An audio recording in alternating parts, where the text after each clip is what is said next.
राधे राधे आप सभी को। आप सभी का स्वागत है हमारे चैनल पे। आज हम अंधा युग नाटक का पहला अंक देखेंगे। इसका पहला वीडियो आप सभी को मिल चुका होगा, जिसमें हमने इस नाटक की भूमिका को पढ़ा, धर्मवीर भारती का परिचय पढ़ा, उनकी रचनाओं को देखा और इसका पात्र परिचय भी हमने पढ़ा। इसमें 5 अंक है, उन अंकों का नाम भी जाना। तो इस वीडियो में हम पहला अंक देखेंगे। तो पहले अंक का नाम है कौरव नगरी। 3 बार तुर्यनाद के उपरांत कथा गायन होता है। शुरुआत में कथा गायन दिया है और पहले अंक का नाम कौरव नगरी है, ये ध्यान देंगे। टुकड़े टुकड़े हो बिखर चुकी मर्यादा, उसको दोनों ही पक्षों ने तोड़ा है। पांडवों ने कुछ कम, कौरव ने कुछ ज़्यादा, यह रक्तपात अब कब समाप्त होना है। यह अजब युद्ध है, नहीं किसी भी जय, दोनों पक्षों को खोना ही खोना है। अंधों से शोभित था युग का सिंहासन, दोनों ही पक्षों में विवेक ही हारा, दोनों ही पक्षों में जीता अंधापन। भय का अंधापन, ममता का अंधापन, अधिकारों का अंधापन जीत गया। जो कुछ सुंदर था, शुभ था, कोमलतम था, वह हार गया। द्वापर युग बीत गया। पर्दा उठने लगता है। यह महायुद्ध के अंतिम दिन की संध्या है, छाई चारों ओर उदासी गहरी। कौरव के महलों का सूना गलियारा है, घूम रहे केवल 2 बूढ़े प्रहरी। पूरा कौरव के जो महल है उतनी सूना सूना गलियारा है, केवल उसमें 2 प्रहरी घूम रहे हैं। सभी लोग कुरुक्षेत्र में युद्ध पे हैं। तो अब देखिए, पर्दा उठाने पर स्टेज खाली है। दाईं और बाईं ओर बर्छे और ढाल लिए 2 प्रहरी हैं, जो वार्तालाप करते हुए यंत्र परिचालित से स्टेज के आर पार चलते हैं। प्रहरी एक कहता है, थके हुए हैं हम, पर घूम घूम पहरा देते हैं इस सूने गलियारे में। प्रहरी 2 कहता है, सूने गलियारे में, जिसके इन रत्न जटित फर्शों पर कौरव वधुएं मंथर मंथर गति से सुरभित पवन तरंगों से चलती थी, आज वे विधवा हैं। तो प्रहरी एक कहता है, थके हुए हैं हम, इसलिए नहीं कि कहीं युद्धों में हमने भी बाहुबल दिखाया है। प्रहरी थे हम केवल 17 दिनों के लोमहर्षक संग्राम में। भाले हमारे ये, ढाले हमारी ये निरर्थक पड़ी रही, अंगों पर बोझ बनी। रक्षक थे केवल हम, लेकिन रछड़िए कुछ भी नहीं था यहाँ। तो प्रहरी 2 कहता है, रछड़िए कुछ भी नहीं था यहाँ। संस्कृति थी यह एक बूढ़े और अंधे की, जिसकी संतानों ने महायुद्ध घोषित किए, जिसके अंधेपन में मर्यादा गलित अंग वेश्या सी प्रजाजनों को भी रोगी बनाती फिरी। उस अंधी संस्कृति, उस रोगी मर्यादा की रक्षा हम करते रहे 17 दिन। तो प्रहरी एक कहता है, जिसने अब हमको थका डाला है। मेहनत हमारी निरर्थक थी, आस्था का, साहस का, श्रम का, अस्तित्व का हमारे कुछ अर्थ नहीं था, कुछ भी अर्थ नहीं था। प्रहरी 2 कहता है, अर्थ नहीं था, कुछ भी अर्थ नहीं था। जीवन के अर्थहीन सूने गलियारे में पहरा दे देकर अब थके हुए हैं हम, अब चुके हुए हैं हम। चुप होकर वे आर पार घूमते हैं। सहसा स्टेज पर प्रकाश धीमा हो जाता है। नेपथ्य से आंधी की सी ध्वनि आती है। एक प्रहरी कान लगाकर सुनता है, दूसरा भौहों पर हाथ रखकर आकाश की ओर देखता है। तो प्रहरी एक कहता है, सुनते हो कैसी है यह ध्वनि भयावह। प्रहरी 2 कहता है, सहसा अंधियारा क्यों होने लगा, देखो तो दिख रहा है कुछ। तो प्रहरी एक कहता है, अंधे राजा की प्रजा कहाँ तक देखे, दिख नहीं पड़ता कुछ, हाँ शायद बादल हैं। दूसरा प्रहरी भी बादल में बगल में आके बाहर देखता है और भयभीत हो उठता है। तो प्रहरी 2 कहता है, बादल नहीं हैं, वे गिद्ध हैं, लाखों करोड़ों पंखे खोले। पंखों की ध्वनि साए साए से स्टेज पर और भी अंधेरा हो जाता है। तो प्रहरी एक कहता है, लो सारी कौरव नगरी का आसमान गिद्धों ने घेर लिया। प्रहरी 2 कहता है, झुक जाओ ढालों के नीचे, छिप जाओ, नरभक्षी हैं ये, गिद्ध भूखे हैं। प्रकाश तेज होने लगता है तो प्रहरी एक कहता है, लो ये मुड़ गए कुरुक्षेत्र की दिशा में, और आंधी की ध्वनि भी कम होने लगती है। तो प्रहरी 2 कहता है, मौत जैसे ऊपर से निकल गई। तो प्रहरी एक कहता है, अशकुन है ये, भयानक वह दृश्य, पता नहीं क्या होगा कल तक इस नगरी में। तो इतना ही कहता है, तब तक विदुर का प्रवेश होता है बाईं ओर से। तो प्रहरी एक कहता है, कौन है? तो विदुर कहता है, मैं हूँ विदुर। देखा धृतराष्ट्र ने, देखा यह भयानक दृश्य? तो प्रहरी एक कहता है, वे कैसे देखेंगे, अंधे हैं, कुछ भी क्या देख सके हैं अब तक वे? तो विदुर कहता है कि मिलूंगा उनसे मैं, अशकुन भयानक है, पता नहीं संजय क्या समाचार लाए आज।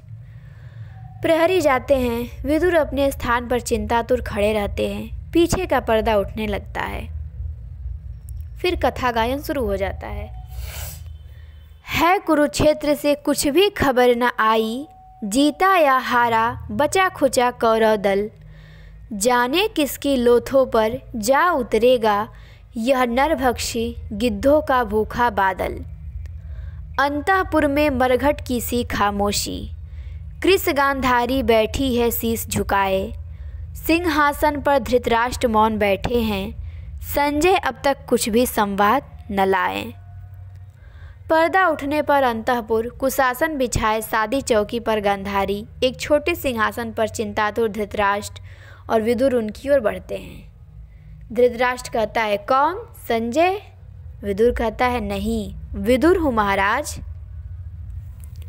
विह्वल है सारा नगर आज, बचे खुचे जो भी 10-20 लोग कौरव नगरी में हैं, अपलक नेत्रों से कर रहे हैं प्रतीक्षा संजय की। कुछ क्षण महाराज के उत्तर की प्रतीक्षा कर कहता है, महाराज आप इतने चुप क्यों हैं आज? माता गांधारी भी मौन है। तो धृतराष्ट्र कहता है, विदुर जीवन में प्रथम बार आज मुझे आशंका व्यापी है। विदुर कहता है, आशंका? आपको जो व्यापी है आज, वह वर्षों पहले हिला गई थी सबको। तो धृतराष्ट्र कहता है, पहले पर कभी भी तुमने यह नहीं कहा। तो विदुर कहता है कि भीष्म ने कहा था, गुरु द्रोण ने कहा था, इसी अंतःपुर में आकर कृष्ण ने कहा था, मर्यादा मत तोड़ो, तोड़ी हुई मर्यादा कुचले हुए अजगर सी गुंजलिका में कौरव वंश को लपेटकर सूखी लकड़ी सा तोड़ डालेगी।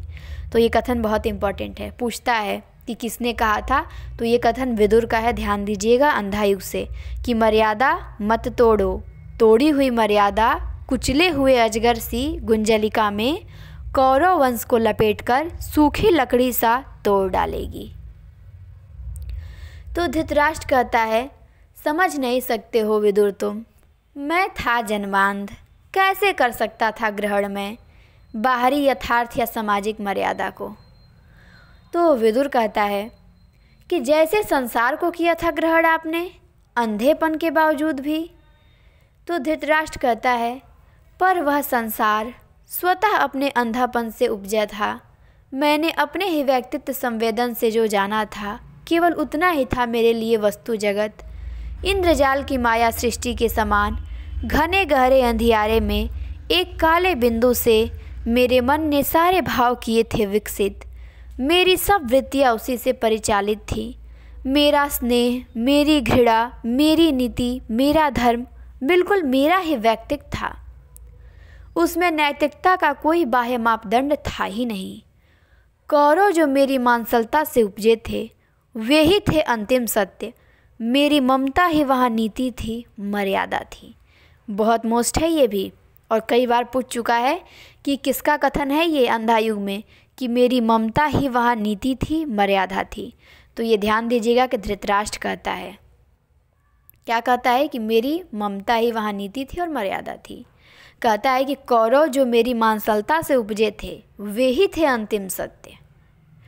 तो अब देखते हैं कि विदुर क्या कहता है। विदुर कहता है कि पहले ही दिन से किंतु आपका वह अंतिम सत्य, कौरवों का सैनिक बल होने लगा था सिद्ध झूठा और शक्तिहीन। पिछले 17 दिन से एक एक कर पूरे वंश के विनाश का संवाद आप सुनते रहे। तो धृतराष्ट्र कहता है कि मेरे लिए वे संवाद सब निरर्थक थे। मैं हूँ जन्मांध, केवल सुन ही तो सकता हूँ। संजय मुझे देते हैं केवल शब्द, उन शब्दों से जो आकर चित्र बनते हैं उनसे मैं अब तक अपरिचित हूँ।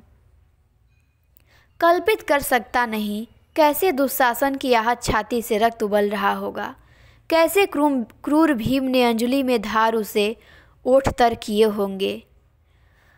तो गांधारी कानों पर हाथ रख लेती है, कहती है महाराज मत दोहराए, वह सह नहीं पाऊंगी मैं। तो उस क्षण भर के लिए सब लोग चुप हो जाते हैं। धृतराष्ट्र कहता है आज मुझे भान हुआ मेरी वैयक्तिक सीमाओं के बाहर भी सत्य हुआ करता है। आज मुझे भान हुआ, सहसा यह लगा कोई बांध टूट गया है। कोटि कोटि योजन तक दहाड़ता हुआ समुद्र मेरे व्यक्तिक अनुमानित सीमित जग को लहरों की विषय जिह्वाओं से निगलता हुआ मेरे अंतर मन में बैठ गया। सब कुछ बह गया, मेरे अपने व्यक्तिक मूल्य मेरी निश्चिंत किंतु ज्ञानहीन आस्थाएं। विदुर कहता है यह जो पीड़ा ने पराजय ने दिया है ज्ञान, दृढ़ता ही देगा वह। ये भी कथन इम्पॉर्टेंट है। कौन कहता है? विदुर कहता है कि यह जो पीड़ा ने पराजय ने दिया है ज्ञान, दृढ़ता ही देगा वह। तो धृतराष्ट्र कहता है किंतु इस ज्ञान ने भय ही दिया है विदुर, जीवन में प्रथम बार आज मुझे आशंका व्यापी है। तो विदुर कहता है भय है तो ज्ञान है अधूरा अभी। प्रभु ने कहा था ज्ञान जो समर्पित नहीं है अधूरा है। मनोबुद्धि तुम अर्पित कर दो मुझे, भय से मुक्त होकर तुम प्राप्त मुझे ही होगे, इसमें संदेह नहीं। तो ये भी बहुत इम्पॉर्टेंट हो जाता है कथन कि विदुर कहता है कि ज्ञान जो समर्पित नहीं है वो अधूरा ज्ञान है। मनोबुद्धि तुम अर्पित कर दो मुझे, भय से मुक्त होकर तुम प्राप्त मुझे ही होगे, इसमें कोई संदेह नहीं है।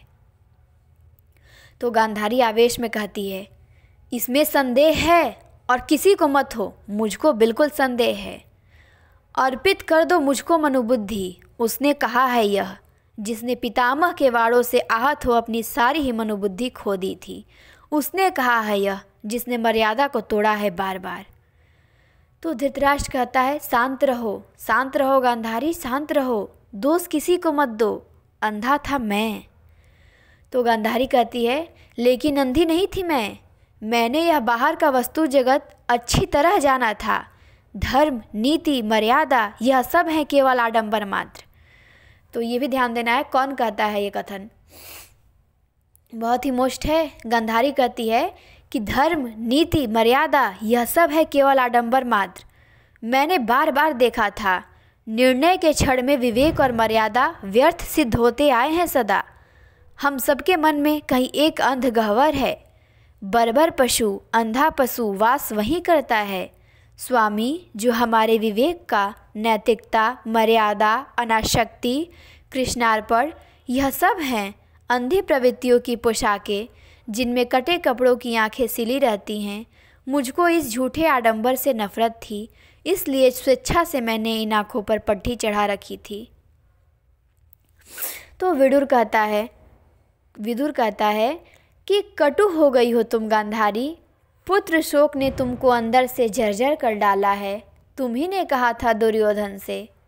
तो गांधारी कहती है मैंने जो कहा था दुर्योधन से, धर्म जिधर होगा ओ मूर्ख उधर जय होगी। धर्म किसी की ओर नहीं था, लेकिन सभी थे अंधी प्रवृत्तियों से परिचालित। जिसको तुम कहते हो प्रभु, उसने जब चाहा मर्यादा को अपने ही हित में बदल लिया। प्रभु नहीं वंचक है वो। तो गांधारी की सारी लाइनें बहुत इंपॉर्टेंट हैं। आपने देखा है पेपर में पूछा भी जा चुका है कि किसने कहा है कि प्रभु को वंचक, तो गांधारी ने कहा है। और ये भी कथन पूछा है कि किसने कहा है कि जिसको तुम कहते हो प्रभु, उसने जब चाहा मर्यादा को अपने ही हित में बदल लिया। तो ये भी गांधारी कहती है। और ये भी कहती है कि धर्म जिधर होगा ओ मूर्ख जय भी उधर ही होगी। तो ये दोनों आप लोगों को ध्यान देना है कि गांधारी का कथन है। तो धृतराष्ट्र कहता है शांत रहो गांधारी। विदुर कहता है यह कटु निराशा की उद्धत अनास्था है, क्षमा करो प्रभु। यह कटु अनास्था भी अपने चरणों में स्वीकार करो। आस्था तुम लेते हो तो अनास्था कौन लेगा। क्षमा करो प्रभु, पुत्र शोक से जर्जर माता है गांधारी। मतलब प्रभु पे इतना बड़ा दोष लगाती है गांधारी, तो उसकी तरफ से विदुर क्षमा मांग रहे हैं प्रभु से कि हे प्रभु, इन्हें क्षमा कर दो, ये पुत्र शोक से जर्जर माता हैं। तो गांधारी कहती है, माता मत कहो मुझे, तुम जिसको कहते हो प्रभु वह भी मुझे माता ही कहता है। शब्द यह जलते हुए लोहे की सलाखों सा मेरी पसलियों में धंसता है। 17 दिन के अंदर मेरे सब पुत्र एक एक कर मारे गए।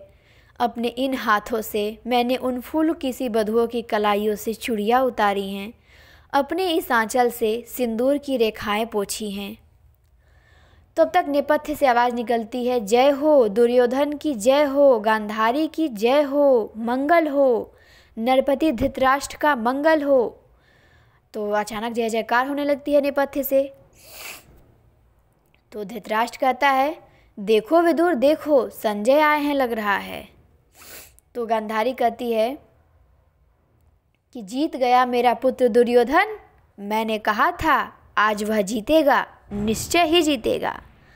तब तक प्रहरी का प्रवेश होता है। प्रहरी कहता है, याचक है महाराज, और एक वृद्ध याचक का प्रवेश होता है। तो विदुर कहता है, याचक है, उन्नत ललाट, श्वेत केसी, अजान बाहु।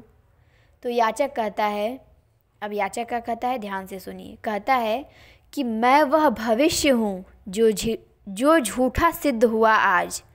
कौरव की नगरी में मैंने मापा था नक्षत्रों की गति को। ये भी बहुत इम्पोर्टेंट है, ये भी बन चुका है प्रश्न कि किसने कहा था कि मैंने मापा है नक्षत्रों की गति को। अंधा युग में वृद्ध याचक कहता है कि मैं वह भविष्य हूँ जो झूठा सिद्ध हुआ आज कौरव की नगरी में। ये नाटक बहुत इम्पॉर्टेंट है, यहाँ से बहुत प्रश्न बनते हैं और एक एक कथन इम्पॉर्टेंट है। तो आप लोग ध्यान दीजिएगा, पकड़ने की कोशिश करिएगा कि किस पात्र का क्या कथन है, कैसा कथन कह रहा है वो, ठीक, क्योंकि ज़्यादा बड़ा नाटक नहीं है तो ज़्यादा कन्फ्यूजन नहीं होगा। थोड़ा सा ध्यान देंगे तो पकड़ में आ जाएगा। तो कहता है याचक कि मैं वह भविष्य हूँ जो झूठा सिद्ध हुआ आज कौरव की नगरी में। मैंने मापा था नक्षत्रों की गति को, उतारा था अंकों में, मानव नियति के अलिखित अक्षर जाचे थे। मैं था ज्योतिष दूर देश का। तो अब धृतराष्ट्र कहता है, याद मुझे आता है, तुमने कहा था कि द्वंद्व अनिवार्य है, क्योंकि उससे ही जय होगी कौरव दल की। तो याचक कहता है, मैं हूँ वही, आज मेरा विज्ञान सब मिथ्या ही सिद्ध हुआ। सहसा एक व्यक्ति ऐसा आया जो सारे नक्षत्रों की गति से भी ज़्यादा शक्तिशाली था। उसने रणभूमि में विषादग्रस्त अर्जुन से कहा, मैं हूँ परात्पर, जो कहता हूँ करो, सत्य जीतेगा, मुझसे लो सत्य, मत डरो। तो विदुर कहता है, प्रभु थे वे। तो गांधारी कहती है, कभी नहीं। तो विदुर कहता है, उनकी गति में ही समाहित है सारे इतिहासों की, सारे नक्षत्रों की दैवी गति। तो याचक कहता है कि पता नहीं प्रभु है या नहीं, किंतु उस दिन यह सिद्ध हुआ जब कोई भी मनुष्य अनासक्त होकर चुनौती देता है इतिहास को, उस दिन नक्षत्रों की भी दिशा बदल जाती है। तो आपने देखा होगा कि ये भी प्रश्न नेट जेआरएफ में बन चुका है कि ये कथन किसका है अंधा युग में। तो वृद्ध याचक का कथन है कि अनासक्त होकर चुनौती देता है इतिहास को, उस दिन नक्षत्रों की भी दिशा बदल जाती है। तो ध्यान देंगे, ये बहुत ही इम्पोर्टेंट है कथन। नियति नहीं है पूर्व निर्धारित, उसको हर क्षण मानव निर्णय बनाता मिटाता है। तो गांधारी कहती है, प्रहरी इसको एक अंजुल मुद्राएं दो, तुमने कहा है जय होगी दुर्योधन की। तो गांधारी कहती है कि तुमने कहा है कि दुर्योधन की जय होगी, तो खुश होकर उसको एक अंजुल मुद्राएं देने को कहती है। तो याचक कहता है कि मैं तो झूठा भविष्य मात्र, मेरे शब्दों का इस वर्तमान में कोई मूल्य नहीं।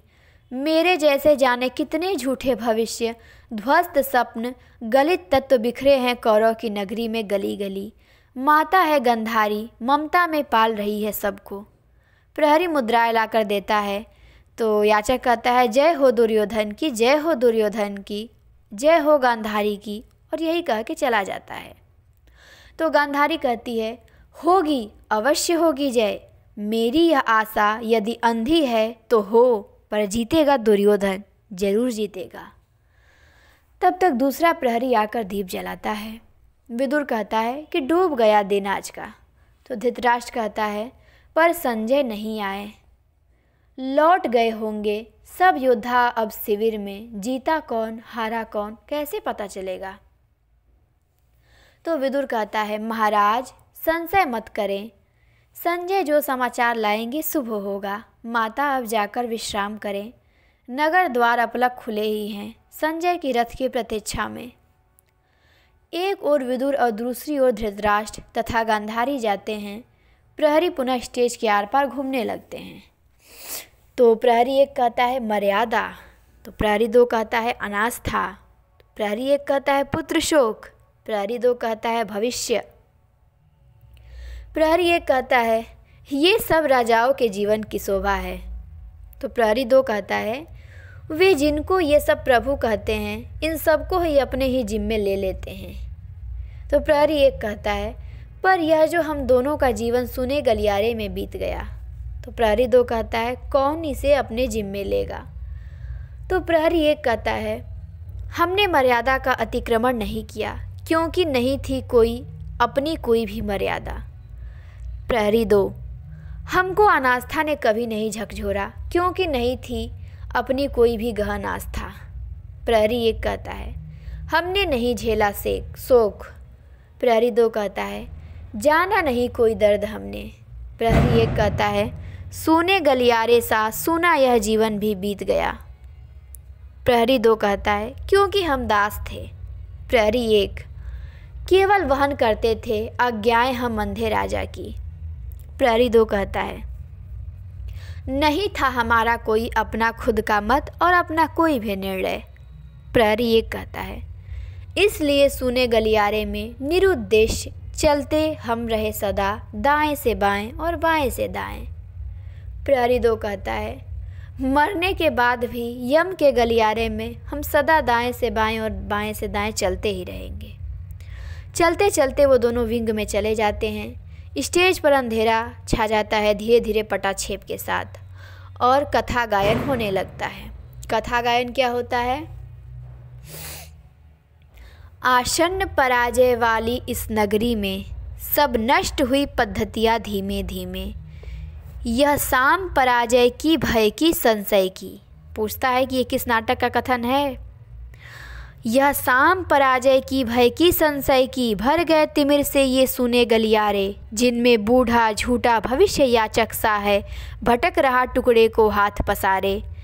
अंदर केवल दो बुझती लपटे बाकी, राजा के अंधे दर्शन की बारी की, या अंधी आशा माता गांधारी की। वह संजय जिसको यह वरदान मिला है, वह अमर रहेगा और तटस्थ रहेगा, जो दिव्य दृष्टि से सब देखेगा समझेगा, जो अंधे राजा से सब सत्य कहेगा, जो मुक्त रहेगा ब्रह्मास्त्रों के भय से, जो मुक्त रहेगा उलझन से संशय से। वह संजय भी इस मोह निशा से घिरकर है भटक रहा जाने किस कंटक पथ पर। तो यहाँ पे हमारा प्रथम अंक समाप्त हो गया। तो अब तक जितना पढ़े मुझे तो कोई ज़्यादा भारी नहीं लगा। जैसे आप लोग कह रहे थे कि अंधायुग नाटक बहुत भारी है, समझ में नहीं आएगा, पर बहुत अच्छा नाटक है ये। ठीक, उम्मीद करते हैं कि समझ में आया होगा। थोड़ा ध्यान देंगे तो बिल्कुल समझ में आएगा। जो कथन इम्पॉर्टेंट है हमने उस पर विशेष बल भी दिया ताकि आप लोगों को याद हो जाए, नहीं तो केवल ऐसे सुनाते चलेंगे तो भूल जाएगा। तो क्या क्या रिपीट करना है, याद करना है, आप लोगों को बताया मैंने। अब फिर मिलेंगे हम दूसरे अंक के साथ। हमारा पहला अंक कौरव नगरी समाप्त हो गया। तो शीघ्र ही मिलते हैं दूसरे वीडियो में। आप लोगों को अंत तक वीडियो देखने के लिए बहुत बहुत धन्यवाद। अगर अच्छा लगे तो लाइक शेयर कमेंट ज़रूर करें। जो नए हो चैनल पे तो ऐसे ही और वीडियो पाने के लिए चैनल को सब्सक्राइब कीजिए। हम UGC नेट में लगी सारी रचनाओं को अध्ययन करेंगे, जितनी भी रचनाएँ लगी हैं तो आपको सब बिल्कुल क्रम से मिल जाएंगी यहाँ पे। तो मिलते हैं नेक्स्ट वीडियो में। Thank you so much.